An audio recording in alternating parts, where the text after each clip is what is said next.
Good morning friends. सबसे पहले आप सभी को नववर्ष की हार्दिक शुभकामनाएं। ईश्वर करे आने वाला साल आपके लिए ढेर सारी खुशियां लेकर आए, आप अपने सभी टारगेट्स अचीव करें, आपके जीवन में जितने भी लक्ष्य आपने बनाए हैं आप उन्हें प्राप्त करें और बीते साल में जो भी कमियां रह गई हैं उन्हें आप पूरी करते हुए अपने लक्ष्य तक पहुँचें।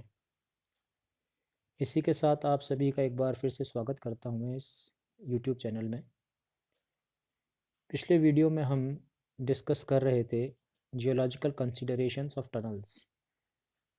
हमने देखा कि जियोलॉजिकली जो जो बातों का हमें ध्यान रखना है किसी टनल के निर्माण में, वो है लिथोलॉजी या जियोलॉजिकल स्ट्रक्चर्स या ग्राउंड वाटर कंडीशंस। इन तीन में से लिथोलॉजी पार्ट और जियोलॉजिकल स्ट्रक्चर्स वाला पार्ट हमने यहाँ कंप्लीट कर लिया था। जो शेष बचा था ग्राउंड वाटर कंडीशंस, उसे हम इस वीडियो में आज यहाँ डिस्कस करेंगे।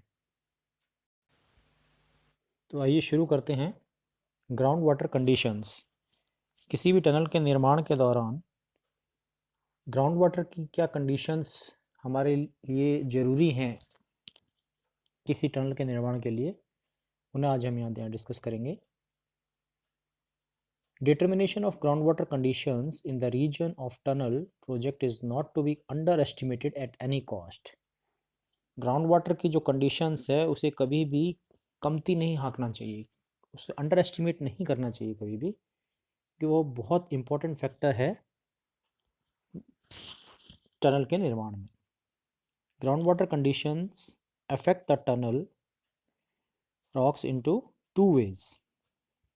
जो ग्राउंड वाटर की जो कंडीशन है वो टनल को दो तरह से प्रभावित करती है। Firstly through its physico chemical action, it erodes and corrodes या you can dissolves some constituents from the rocks and thereby alter their original properties constantly with the passage of time. Ground water क्या करता है, उसके physical और chemical actions होते हैं कुछ, जिसकी वजह से क्या है, वो जो रॉक्स हैं उनको इरोड करता है या कोरोड करता है, या यूं कहें कि वह उसके कुछ कॉन्स्टिट्यूएंट्स को अपने अंदर डिसॉल्व कर लेता है।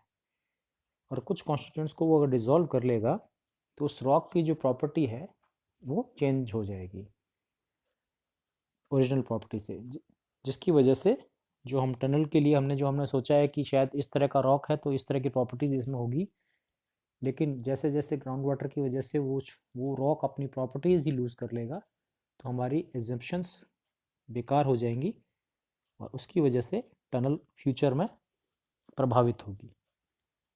Secondly, when the artisan rocks is intercepted during the tunnel excavation, a sudden release of pressure in the direction of excavation could create vast disaster for the tunneling manfolk.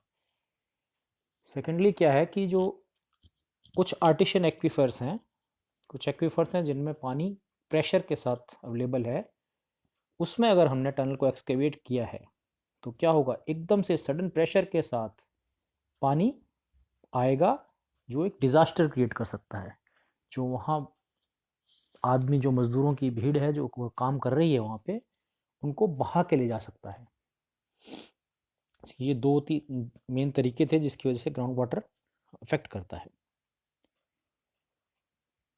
There are three general possibilities of relationship between the tunnel axis and the ground water level.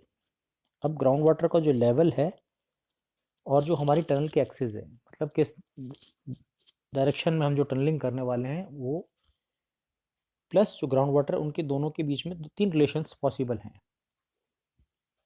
या तो वो हमारी tunnel axis ground water level से ऊपर है, या हो सकता है कि जो हमारी टनल एक्सिस है वो ग्राउंड वाटर लेवल को कुछ जगह पे टच कर रही है, या जो तीसरा हो सकता है कि वो पूरी की पूरी टनल एक्सिस हमारी ग्राउंड वाटर लेवल से नीचे है। तो तीनों को एक बार एक एक करके हम पढ़ते हैं। Tunnel axis may be passing entirely through the impervious formation in which there is no possibility of water seepage or leakage or movement. It is an ideal condition for the tunneling, of course, but it is very rare in nature. अगर tunnel axis हमारी जो ground water level है उससे ऊपर है, तो इसका मतलब ground water level ground water तो नीचे रह गया, हमारी जो जहाँ से हमें टनल एक्सकेवेट करनी है वो पूरी की पूरी ग्राउंड वाटर से फ्री है, और ग्राउंड वाटर से फ्री है तो किसी तरह का कोई लीकेज नहीं होगा, कोई सीपेज नहीं होगा, किसी तरह का ग्राउंड वाटर हमें नहीं मिलेगा ड्यूरिंग टनलिंग। ऐसी कंडीशन आइडियल तो है लेकिन रेयर है, ऐसा बहुत ही कम चांस में होगा कि आपने कोई टनल खोदी और वहाँ ग्राउंड वाटर आपको आपके सामने नहीं आया, लेकिन अगर ऐसा होता है तो बेस्ट है। नेक्स्ट है the tunnel axis might be located mostly about the water table intercepting the aquifer only in some sections. ऐसा हो सकता है कि आपने जो टनल खोदी एक्सकेवेट की वह कुछ जगह पे एक्वीफर को इंटरसेप्ट कर रही है, तो क्या होगा, कुछ जगह पे पानी का सामना हमें करना पड़ेगा। This is one of the most common situation, ऐसा मोस्टली ऐसा देखा गया है, and would involve provisions of special drainage facilities to be located in water bearing zones of the section।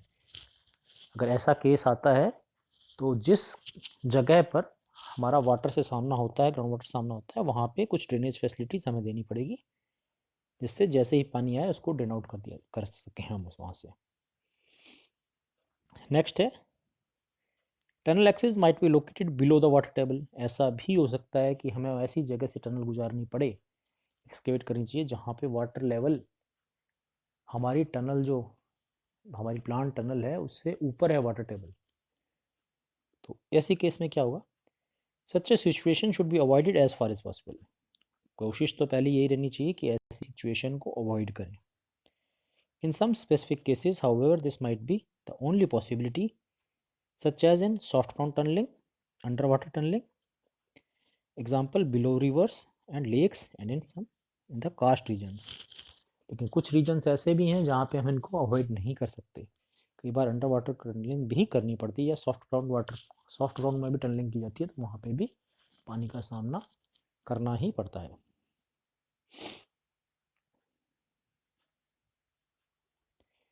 इस फिगर में आप देख सकते हैं 3 तरह की कंडीशन हमने यहाँ दिखाई है।